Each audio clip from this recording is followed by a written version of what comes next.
भगवत गीता यह पवित्र ग्रंथ सदियों से लोगों की जीवन का सही मतलब, उद्देश्य और कर्म का ज्ञान देकर अपने जीवन में उन्हें सही राह दिखाने में सफल रहा है। आपको जिंदगी में जो कुछ भी चाहिए या आपकी जो भी समस्या है, आप श्रीमद् भगवत गीता की यह 30 बातें ठीक से सुन और समझ लीजिए। आपकी हर इच्छा पूरी होगी, हर मुश्किल आसान होगी और आपका हर दुख दूर होगा। मित्रों, इस अद्भुत वाणी को सुनने से पहले अपने विचार और भक्ति को व्यक्त करते हुए नीचे कमेंट में जय श्री राधे कृष्ण जरूर लिखें। आपकी यह भक्ति हमारी इस यात्रा को और भी अद्भुत बनाएगी। साथ ही यदि आप हमारे चैनल विजू इंस्पायर्ड पर नए हैं तो अभी सब्सक्राइब करें और घंटी के बटन को दबाएं ताकि आप हमारी हर नई भक्ति यात्रा का हिस्सा बन सके। तो चलिए बिना देरी किए इस दिव्य यात्रा की ओर बढ़ते हैं। भगवान श्री कृष्ण द्वारा दिए गए 30 महत्वपूर्ण विचारों को आपके लिए लाए हैं ताकि यह आपके वर्तमान और भविष्य के सभी दुखों और कष्टों का निवारण करने में आपकी मदद कर सके। गीता का यह ज्ञान अमृत से भरा है जो इंसान के मरे हुए मन और जीवन में एक नई जान डाल देता है। मैं गारंटी के साथ यह बात कह सकता कि जो कोई भी इन 30 बातों को ध्यान से पूरा वीडियो के अंत तक सुनेगा, उसे अपनी हर समस्या का हल मिल जाएगा, उसे वह सब कुछ मिल जाएगा जो वह पाना चाहता है। इसलिए इस वीडियो में एक भी विचार को मिस मत कीजिए और इस वीडियो को पूरा अंत तक सुने। तो चलिए शुरू करते हैं। श्रीमद् भगवत गीता का सबसे पहला उपदेश है कि बहुत ज्यादा मीठे बोलने वालों से और ज्यादा तारीफ करने वालों से सावधान रहना चाहिए, क्योंकि लोग मीठा सिर्फ तभी बोलते हैं जब उनको आपसे अपना मतलब निकालना होता है। आपकी तारीफ भी सिर्फ तभी की जाती है जब उन्हें आपसे अपना काम निकालना होता है। याद रखना कि तारीफ आपको जिंदगी में कभी भी फ्री में नहीं मिलने वाली। अगर कोई आपकी तारीफ कर रहा है तो कुछ ना कुछ उसके लिए आपको चुकाना ही पड़ेगा। इसीलिए जो बहुत ज्यादा मीठा बोलते हैं या जो आपकी तारीफ करते हैं, उनसे जरा सावधान रहना चाहिए। श्रीमद् भगवत गीता का दूसरा उपदेश यह है कि आंखों से सच दिखने वाली बात पर भी एकदम से जल्दी भरोसा नहीं करना चाहिए। ऐसी बहुत कहानियां आपने सुनी होंगी कि कई बार आंखों से दिखने वाली बात भी सच नहीं होती है। इसीलिए भरोसा करने में अभी भी जल्दबाजी मत करें। गीता का तीसरा उपदेश यह है कि हल्की आशा से कर्म करने वाले मनुष्य का मन कभी शांत व संतुष्ट नहीं रहेगा, क्योंकि उसकी लालसा हर नए शिखर पर पहुंचती ही रहेगी। ऐसे में उसका मन कभी संतुष्टि का आनंद नहीं भोग पाएगा। जो व्यक्ति फल की अभिलाषा हेतु कर्म करता है, फिर जब उसे उम्मीदों के अनुसार फल प्राप्ति नहीं हो पाती है तो वह निराश और दुखी हो जाता है। भगवान श्री कृष्ण अर्जुन से कहते हैं, तुम स्वयं को मुझ में समर्पित कर दो, ईश्वर पर भरोसा रखो और निस्वार्थ, निश्चल, निष्पाप और निष्पक्ष होकर बिना फल की अभिलाषा के कर्म करते जाओ। तुम्हारा जीवन सुख और संतुष्टि से भर जाएगा। देखना, दुख कभी तुम्हें छू नहीं पाएगा और मोक्ष की प्राप्ति हो जाएगी। बार बार जन्म लेने वाली अनंत इच्छाएं मनुष्य को अपनी इंद्रियों का गुलाम बना देती हैं। जब हम दूसरों की चुगली करते हैं तो हमें उसके भाग्य में मिलने वाले दुखों और कष्टों को भी भोगना पड़ता है। किसी के प्रति बुरी भावना रखना, बुरा सोचना, ईर्ष्या करना, बुरा बोलना, अपने धर्म और कर्तव्य का पालन ना करने वाले कभी मोक्ष प्राप्त नहीं कर सकते। कर्म अच्छा हुआ तो फल अवश्य मिलेगा और कर्म बुरा हुआ तो दंड भी अवश्य मिलेगा। मैं भूत का, वर्तमान का और भविष्य में होने वाली प्रत्येक घटना के हर परिणाम को देख सकता हूँ। इसलिए परिणाम की चिंता छोड़कर अपने कर्म को निरंतर करते रहो। कर्म अच्छा हो या बुरा, वे तब तक पीछा नहीं छोड़ते जब तक वह कर्म करने वाले को फल की प्राप्ति नहीं हो जाती। यानी जब तक कर्म करने वाला अपने कर्म के परिणामों को पूर्ण रूप से भोग ना ले, समय से पहले और भाग्य से अधिक कभी कुछ उसको नहीं मिल पाता। सामान्य मनुष्य सदैव सर्वश्रेष्ठ मनुष्य को देखकर उन्हीं के आदर्शों पर चलकर उन्हीं के जैसा बनने का प्रयास करते हैं। संसार तुम्हें वैसा ही देखेगा जिस मानसिक दृष्टि से तुम संसार को देखते हो। बुरी आदतें, बुरी चीजें और बाहरी सुंदरता के प्रति मनुष्य तब आकर्षित होता है जब वह अपनी इंद्रियों का गुलाम हो जाता है। जिस प्रकार जलते हुए छोटे से दिए की रोशनी से प्रचंड अंधकार भी समाप्त हो जाता है, उसी प्रकार जब आप मन में मौजूद अज्ञानता से भरे अंधकार रूपी कमरे में सकारात्मक सोच का तेल डालकर ज्ञान का प्रकाश उजागर करेंगे तो अज्ञानता रूपी समक्ष अंधकार स्वतः ही समाप्त हो जाएगा। श्रीमद् भगवत गीता का चौथा उपदेश यह है कि लोगों में अपना सहारा ढूंढना छोड़ दो। सबसे बड़ी आपके मन की यही कमजोरी होती है कि आप दूसरों में सहारा ढूंढते हैं और यही चीज आपको कमजोर बनाती है। यही चीज आपका खुद पर विश्वास खत्म कर देती है। जो लोग सोचते हैं कि यह तो मेरा सहारा है, यह तो मुश्किल वक्त में मुझे काम आएगा, वही लोग मुश्किल वक्त में सबसे ज्यादा दुखी और अकेले पड़ जाते हैं। आप सिर्फ ईश्वर को अपना सहारा बनाओ। देखना जब भी कोई मुश्किल आएगी ना, वह किसी ना किसी को आपकी मदद के लिए भेज ही देंगे। दुनिया को सहारा मत बनाओ। जो खुद अपने लिए सहारा ढूंढ रहे हैं वह आपका सहारा कैसे बनेंगे? तो अपना सहारा दुनिया को नहीं, ईश्वर को बनाना चाहिए। गीता की 5वीं शिक्षा यह है कि क्रोध मनुष्य का सर्वनाश कर देता है। क्रोधी इंसान का कोई मित्र ही नहीं होता। हर इंसान उससे दूर भागता है, उसके सारे रिश्ते समाप्त हो जाते हैं। जो इंसान अपनी क्रोध को नहीं संभाल सकता वह जिंदगी में कुछ भी संभाल नहीं सकता। श्रीमद् भगवत गीता का छठा उपदेश यह है कि ईश्वर पर भरोसा रखकर दिल से उन्हें याद करोगे तो वह अवश्य किसी रूप में आकर आपकी मदद जरूर करेंगे। ईश्वर आपकी सुनता है या नहीं यह आपकी श्रद्धा, विश्वास और आस्था पर निर्भर करता है।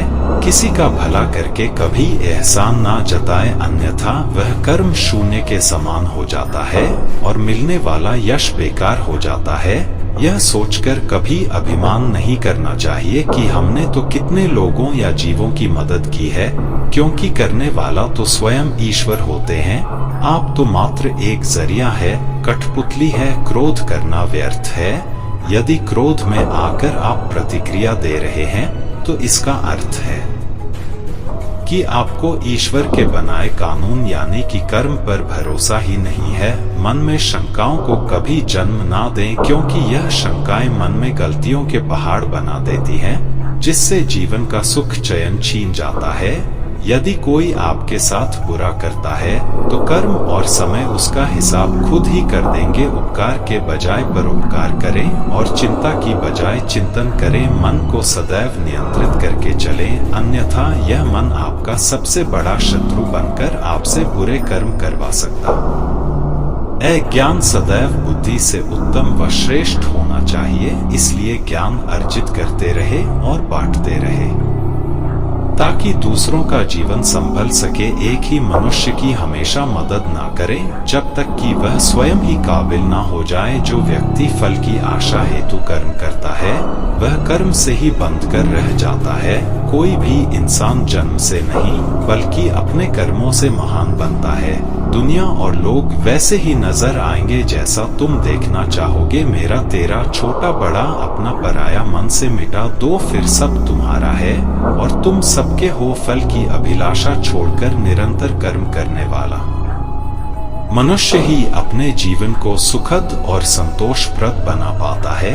कोई भी दुख तुम्हें तब तक विचलित नहीं कर सकता जब तक तुम इंद्रियों को अपने वश में रखते हो। शांति उसी को प्राप्त होती है जो मैं और मेरा तथा मैंने किया या मैंने बनाया जैसी लालसा से बाहर आ जाता है।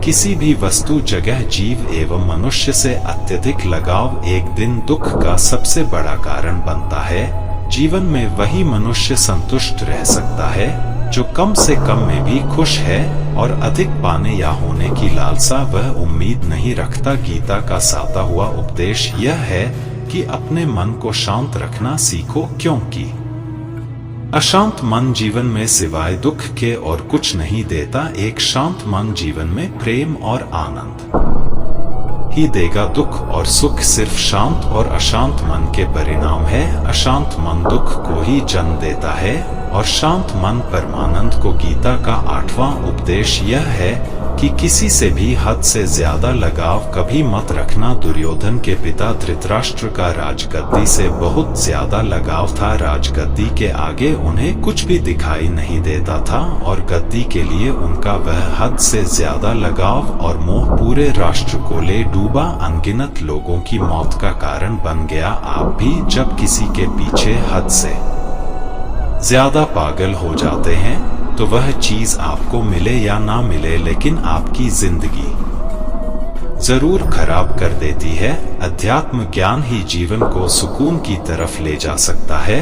लोगों की बातों पर जितना ध्यान देंगे उतना ही आपका खुद पर से विश्वास कम होता जाएगा। इसलिए खुद पर विश्वास कर खुद के दम पर आगे बढ़ो और स्वयं ही अपना मार्ग तय करो। जीवन में किसी भी पल कुछ भी हो सकता है। जीवन सीमित है, समय व्यर्थ मत करो। बुरे अतीत को याद करके दुखी होने से अच्छा है कि उससे सीख लो और अपने वर्तमान को सुधार कर एक बेहतर भविष्य का निर्माण करो। किस बात को लेकर परेशान हो कर्म करो और ईश्वर पर भरोसा रखो। क्या होगा क्या नहीं यह ईश्वर पर छोड़ दो। जितना अधिक पुरुषार्थ करोगे स्वर्ग का मार्ग उतना ही सरल होगा। स्वयं को ईश्वर के चरणों में सौंप दो। नित्य अच्छे कर्म करो और लोगों की भलाई करो, उन्हें सही राह दिखाओ। एक ज्ञानवान व्यक्ति कभी भी कामुक सुख में आनंद नहीं लेता। इसलिए ज्ञानी बनो। जो हो गया वह अच्छा, जो हो रहा है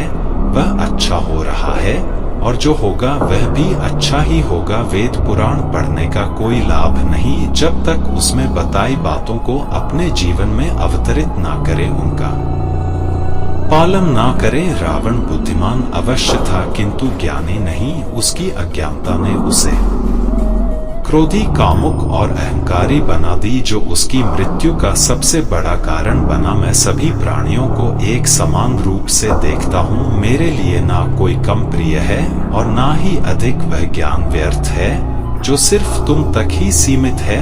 उस ज्ञान का कोई लाभ नहीं जिससे समाज एवं जगत का कल्याण ना किया जा सके। तुम क्यों व्यर्थ में चिंता करते हो? तुम क्यों भयभीत होते हो? कौन तुम्हें मार सकता है? आत्मा ना कभी जन्म लेती है और ना ही इसे कोई मार सकता है। यही जीवन का अंतिम सत्य है। मनुष्य के कर्म ही मनुष्य को ईश्वर के नजदीक लाते हैं या ईश्वर से दूर कर देते हैं। इसलिए हमेशा अच्छे कर्म ही करें। जब जब इस धरती पर पाप, अहंकार और अधर्म चरम सीमा पर होगा तब तब उसका विनाश कर धर्म की पुनः स्थापना हेतु मैं अवश्य अवतार लेता हूँ। जो दान कर्तव्य समझकर बिना किसी सोच के किसी जरूरतमंद व्यक्ति को दिया जाए वह दान सात्विक माना जाता है। जिसने मन को जीत लिया है उसने पहले ही परमात्मा को प्राप्त कर लिया है, क्योंकि उसने शांति प्राप्त कर ली है। ऐसे मनुष्य के मन पर सुख दुख, सर्दी गर्मी और मान अपमान का कोई फर्क नहीं पड़ता। जो विद्वान होते हैं वह ना तो जीवन के लिए और ना ही मृत के लिए शोक करते हैं। गृहस्थी व समाज में रहकर परोपकार करना और अपने कर्तव्यों को पूरी निष्ठा से ईमानदारी के साथ निभाना, धर्म का पालन करना भी बड़े तप के समान होता है। गीता का 10वां विचार यह है कि इंसान ही आजकल इंसान का दुश्मन हो गया है। चाहे आप बिजनेस में देख लो, चाहे आप रिश्तों में देख लो, किसी भी फील्ड में आप देख लो, इंसान ही इंसान को नुकसान पहुंचा रहा है। इतनी प्रतिस्पर्धा बढ़ गई है, कितनी चोरियां बढ़ रही हैं, इतना क्राइम बढ़ गया। शास्त्रों में जो कलयुग के लक्षण लिखे गए हैं कि एक दिन इंसान ही इंसान को खाएगा, वह समय तो आ गया है।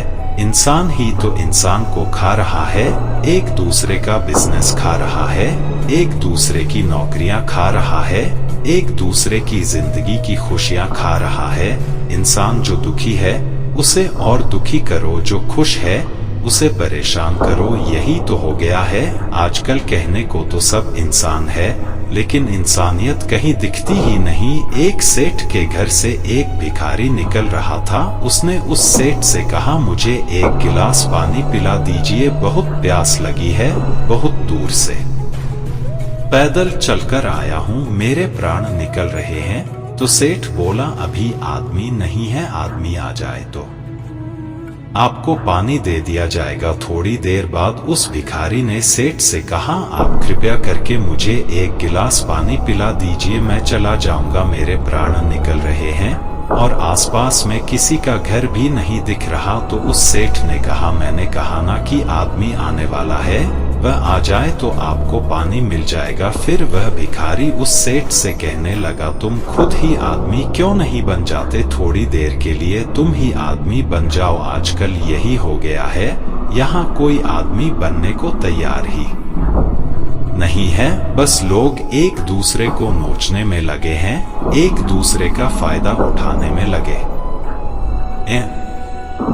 क्योंकि वहां आप 24 घंटे रहते हैं, कहीं और जा ही नहीं सकते। आपके सर पर चढ़कर नाचेगा वह इंसान और आपको पूरी तरह से अपने कंट्रोल में रखेगा। लोगों को बहुत मजा आता है अपने से कमजोर इंसान को अपने कंट्रोल में रखने में। आप चाहे हजारों के लिए अच्छा करो, चाहे हर वह काम करो जिससे उन्हें खुशी मिले, पर ऐसे लोग आपकी गर्दन को दबाकर रखते हैं। आप में अगर कुछ प्रतिभा है तो आपके पंख ही काट दिए जाएंगे। हर वह कोशिश की जाएगी आपके साथ जिससे आप जिंदगी में कभी आगे ही ना बढ़ पाओ। आप किसी का जरूरतमंद होना मर जाने से भी बदतर होता है। जरूरतमंद आपको गुलाम बनाकर रख देती है। आपने कभी गौर किया कि आपकी जिंदगी वही लोग खराब करते हैं जिनके आप जरूरतमंद हो जाते हैं। आपका सारा दुख वहीं से आता है जिसके आप जरूरतमंद होते हैं। जरूरतमंद सिर्फ शरीर या काम की नहीं होती, सबसे बड़ी जरूरतमंद मन की होती है कि जिंदगी में कोई हमें चाहिए, हमें संभालने के लिए, नहीं तो हम खुश नहीं रह पाएंगे। अकेलापन लोगों से झेला नहीं जाता है। फिर कई बार आप ऐसे लोगों से जुड़ जाते हैं जो आपकी इस मन की जरूरतमंदी का पूरा फायदा उठाते हैं। आप उनसे रिश्ता इसीलिए जोड़ते हैं ताकि आपकी जिंदगी में थोड़ी खुशी आए, और वे लोग आपको खून के आंसू रुलाते हैं, आपकी पूरी जिंदगी नर्क बना देते हैं। याद रखना एक बात, माँ बाप के अलावा ऐसा दुनिया में आज तक कोई पैदा नहीं हुआ है जिससे आप जरूरतमंद हो और वह आपका फायदा ना उठाए। इसीलिए जिंदगी में कभी भी खुद को किसी का जरूरतमंद मत बनाना। गीता का 12वां उपदेश यह है कि असफलता के डर से दोबारा प्रयास ना करने वाला मनुष्य जीवन में बड़ी कामयाबी कभी प्राप्त नहीं कर सकता। क्रोध से भ्रम पैदा होता है, भ्रम से बुद्धि व्यग्र होती है, जब व्यग्र हो जाती है तब तर्क नष्ट हो जाता है, और जब तर्क नष्ट हो जाता है तब व्यक्ति का नाश हो जाता है। बड़ी कामयाबी एक ऐसे ताले में बंद होती है जो 5 चाबियां से खुलती है। सकारात्मक सोच, एकाग्रता, सच्ची लगन, दृढ़ संकल्प और निरंतर प्रयास, निष्पक्ष और निस्वार्थ भाव से कर्म किए बिना मोक्ष की उम्मीद करना बेकार है। जब भी मनुष्य स्वयं के इंद्रियों के अधीन हो जाता है तो वासना, आलस और लालच जैसी बुरी आदतें मन पर सवार हो जाती है। लक्ष्य प्राप्त करने के लिए हमें कर्म में पूर्ण रूप से समर्पण अति आवश्यक है। इसके लिए धन की लालसा मन से निकालकर अपने कर्म पर केंद्रित होना चाहिए। कर्म को लेकर श्री कृष्ण जी कहते हैं, हे अर्जुन, तुम कर्म करने के अधिकारी हो ना कि उससे मिलने वाले फल के बिना फल की आशा किए। जब कर्म करोगे तभी तुम फल की प्राप्ति के पात्र कहलाओगे। क्रोध सोचने की ताकत को हर लेता है, जिस वजह से सही फैसला ले पाना कठिन हो जाता है।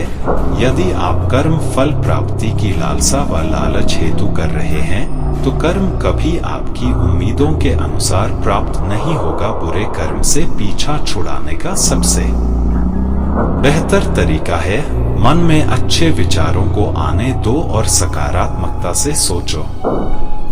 मनुष्य का मन परिवर्तनशील है। हमारे सोचने का तरीका और आदतें वैसे ही बनेगी जिस तरह से लोग और माहौल में हम अधिक समय बिता रहे होंगे। मनुष्य जीवन में वही करता है जो वह देखता है, सुनता है, समझता है। जो व्यक्ति किसी अच्छे कर्म को करते हुए उसे ही अपना सौभाग्य और पुरस्कार मानता है, तो ऐसे व्यक्ति को कर्म फल उम्मीदों से कहीं अधिक मिल जाता है। बड़े लक्ष्यों के निर्माण और सपनों को सच करने के लिए सबसे पहले आपको कल्पनाशील बनना होगा। गीता का 13वां उपदेश यह है कि जिस रिश्ते में मर्यादाएं टूट जाती हैं, वहां सिर्फ सर्वनाश ही होता है। कोई आपसे बड़ा है या छोटा है, अगर वह रिश्तों में अपनी मर्यादाओं को तोड़ देगा तो वह रिश्ता कभी नहीं टिक सकता। रिश्ता सिर्फ तभी चलता है जब दो लोग एक दूसरे की इज्जत करते हैं, कदर करते हैं और कभी अपनी लिमिट क्रॉस नहीं करते। जिस रिश्ते में कोई लिमिट नहीं है, एक दूसरे की इज्जत नहीं है, वह रिश्ता आज नहीं तो कल खत्म ही हो जाता है। गीता का 14वां उपदेश यह है कि तुम्हारा अधिकार केवल कर्म करने में है, उसके फलों में कभी नहीं। इसका मतलब है कि हम केवल अपने कर्तव्यों और कर्मों पर नियंत्रण रखते हैं। जैसे कि एक किसान बीज बो सकता है, जमीन जोत सकता है, परंतु फसल कैसी होगी यह कई कारकों पर निर्भर करता है। जब हम किसी काम को सिर्फ उसके परिणाम के लिए करते हैं तो हमारा मन बेचैन, लालची या डरपोक बनता है, पर जब हम निस्वार्थ भाव से कर्म करते हैं तो शांति और आत्मसंतोष मिलता है। सफलता अपने आप आती है। फल की लालसा अक्सर हमें गलत तरीकों से कर्म करने के लिए प्रेरित करती है, जैसे धोखा देना, चालाकी करना, दूसरों को नुकसान पहुंचाना आदि। वहां सिर्फ सर्वनाश ही होता है। गीता का 15वां उपदेश यह है कि जो आपके मुंह पर अपनापन दिखाए और आपकी पीठ पीछे आपको नुकसान पहुंचाए, ऐसे लोगों से दूर ही रहना चाहिए। चाणक्य ने कहा है कि ऐसे लोग उस घड़े की तरह होते हैं जिसके मुंह में तो अमृत लगा है, लेकिन जिसके भीतर जहर भरा हुआ होता है। आप जिसे अमृत समझकर पी जाते हैं, वास्तविकता में वह जहर ही होता है।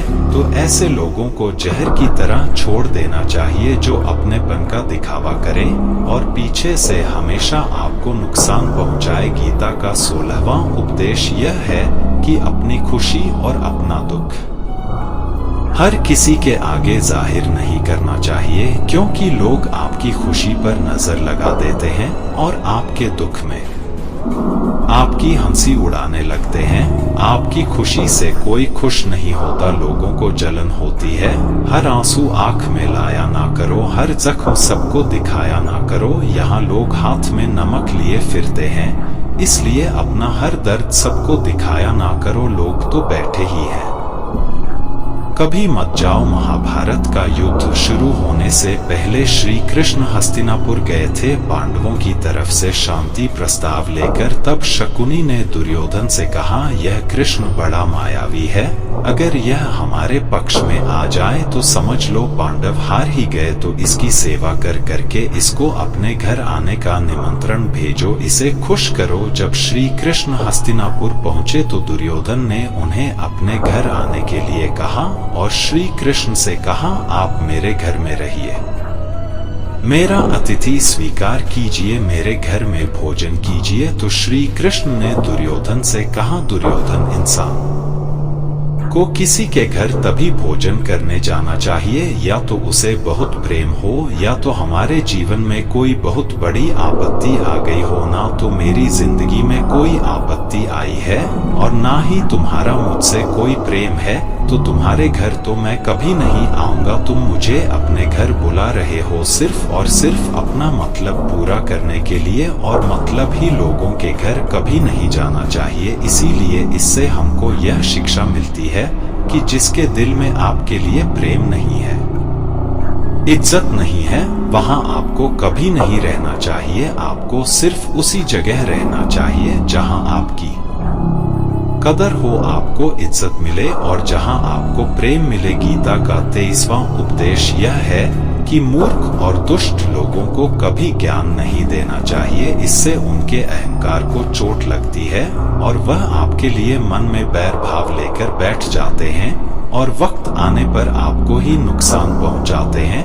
मनुष्य जीवन बहुत दुर्लभ है, इसे व्यर्थ ना जाने दो। जीवन में ऐसे कर्म करो जो आने वाली मानव जाति के लिए प्रेरणा स्रोत बन सके। श्री कृष्ण अर्जुन से कहते हैं कि हे अर्जुन, जो जीवन के मूल्य को जानता हो वह मनुष्य अपने जीवन का मूल्य निर्धारित कर जीवन को एक बड़ा लक्ष्य प्रदान कर पाता है। स्वयं के लिए सर्वश्रेष्ठ बनो, आपका मूल्य समझकर दुनिया एक दिन आपका सम्मान करेगी। जीवन ना तो भविष्य में है ना अतीत में, जीवन तो इसी क्षण में है, इसलिए वर्तमान को खुश होकर जियो। श्री कृष्ण अर्जुन से कहते हैं कि हे अर्जुन, तुम्हारे तथा मेरे अनेक जन्म हो चुके हैं, मुझे तो वह सब जन्म याद है, लेकिन तुम्हें नहीं। खुद को जीवन के योग्य बनाना ही सफलता और सुख का एकमात्र मार्ग है। ईश्वर आपके जीवन को सुधारने संवारने हेतु अनेक कर्म करने के मौके देता है, किंतु मनुष्य अपनी इंद्रियों के अधीन रहकर उन मौकों का सही लाभ नहीं उठा पाता है। अच्छे कर्म करने के मौके कभी ना छोड़ो, कर्म करो, फल की लालसा छोड़कर कर्म करने वाला मनुष्य ही अपने जीवन को सफल बना पाता है। बुरे कर्मों के बाद जिंदगी भर कितने भी अच्छे कर्म कर लो, किंतु बुरे कर्मों का फल अवश्य ही मिलकर रहेगा। श्री कृष्ण अर्जुन से कहते हैं, हे अर्जुन, एक सच्चा योगी अपने कर्म फल की इच्छा किए बिना कर्म को धर्म समझकर पूरी निष्ठा से करता है। जो मनुष्य ना तो कर्म फल की इच्छा करता है और ना ही कर्म फलों से घृणा करता है, वह सन्यासी जाना जाता है। जीवन में किसी भी मुकाम को प्राप्त किया जा सकता है जब मनुष्य अपने मन पर नियंत्रण और खुद पर विश्वास रखकर आगे बढ़े। निर्बलता अवश्य ईश्वर देता है, किंतु मर्यादा मनुष्य का मन ही निर्मित करता है। गीता 24वां उपदेश यह है कि आप चाहे कितने भी अच्छे हो, लेकिन अगर बुरे लोगों के साथ रहोगे तो आपका भी वही हाल होगा जो बुरे लोगों का होता है। भीष्म पितामह एक ब्रह्मचारी थे, धर्मात्मा थे, लेकिन वह अधर्म के पक्ष में खड़े हो गए। द्रोणाचार्य भी एक ब्राह्मण थे, लेकिन वह अधर्म के पक्ष में खड़े हो गए, तो अंत में उनका वही हाल हुआ जो एक अधर्मी इंसान का होता है। उनको मृत्यु के समय भयानक पीड़ा का सामना करना पड़ा। इसीलिए गलत संगति में कभी नहीं रहना चाहिए, क्योंकि कई बार आपको उनके संग में रहने की वजह से उनके ही कर्मों की सजा मिलने लगती है। फिर आपको समझ नहीं आता कि मैंने तो कुछ किया भी नहीं, मैं तो खाली उनके साथ रहता हूँ, मुझे दुख क्यों मिला। बुरे लोगों का संगति आपकी जिंदगी में कभी खुशी नहीं लाएगा, इसलिए हमेशा अच्छे संगति में रहना चाहिए। गीता का 25वां उपदेश यह है कि जो दूसरों के साथ छल करता है उसका अंत बहुत बुरा होता है। दुर्योधन का मामा शकुनी और दुर्योधन ने पांडवों के साथ जीवन भर छल किया, पथ पथ पर उन्हें धोखा दिया, कभी ईमानदारी से उनके साथ नहीं चला और उसका परिणाम दुर्योधन को यह मिला, उसके पूरे परिवार को मिला कि उनके दल का हर एक बड़ा योद्धा छल के द्वारा ही मारा गया। क्योंकि दुर्योधन ने जैसा कर्म किया था उसको वैसा ही फल मिला। सारा जीवन उसने छल किया तो अंत में उसकी खुद की मृत्यु भी एक छल से ही हुई थी। इसीलिए कोई अगर खुद को बहुत ज्यादा चालाक समझता है कि उसने दूसरे को धोखा दे दिया, दूसरे को बेवकूफ बना दिया, तो एक दिन कोई आएगा उसकी जिंदगी में भी तो उसको ही धोखा देगा। क्योंकि कर्मा सबके चेहरे याद रखता है, जो जैसा कर्म करता है उसको वैसा फल जरूर मिलता है। गीता का 26वां उपदेश यह है कि जीवन में जब भी कोई मुश्किल आए तो हिम्मत मत हारो, बस थोड़ा धीरज रखो। जो लोग मुश्किल वक्त में खुद को थोड़ा संभाल कर धीरज रखते हैं वह हर मुश्किल को आसानी से पार कर जाते हैं। एक राजा अपने गुरुजी के पास गया और उसने गुरुजी से जाकर बोला कि राज्य में वैसे तो हर प्रकार की खुशहाली है, पर वक्त का कोई भरोसा नहीं है। अगर कभी जिंदगी में कोई मुश्किल वक्त आए, कोई बुरा वक्त आए, तो उस वक्त के लिए मुझे कोई मंत्र दीजिए, कोई शिक्षा दीजिए, कोई उपदेश दीजिए कि उस बुरे वक्त से कैसे बाहर निकलना है। तो गुरुजी ने उसे एक ताबीज बांध कर दे दिया और राजा से कहा, इस ताबीज में मैंने एक मंत्र लिख कर रखा है। जब तुम्हारी जिंदगी में बहुत बुरा वक्त आए और तुम्हें लगे कि इससे बुरा तो अब कुछ हो ही नहीं सकता, उस समय पर यह ताबीज खोल के तुम इस मंत्र को पढ़ लेना, तुम्हारे अंदर बहुत शक्ति आ जाएगी। और एक दिन ऐसा हुआ भी कि उस राजा के राज्य पर किसी दूसरे राजा ने आक्रमण कर दिया। इस राजा की ऐसी स्थिति हुई कि उसे अपना राज्य छोड़कर, पूरे शहर को छोड़कर अपने कुछ लोगों के साथ भागना पड़ा। उस समय पर राजा बहुत दुखी था। आपकी जिंदगी पर बाहर से तो वह यही कहेंगे कि आगे बढ़ो, सफल हो जाओ, खुश रहो जिंदगी में। और जब उन्हें आप अपनी सफलता के बारे में बताएंगे, अपनी किसी कामयाबी की खबर उनको सुनाएंगे, तो उसे सुनकर उन्हें बिल्कुल भी खुशी नहीं होती। कई बार सारी दुनिया आपको पसंद करती है।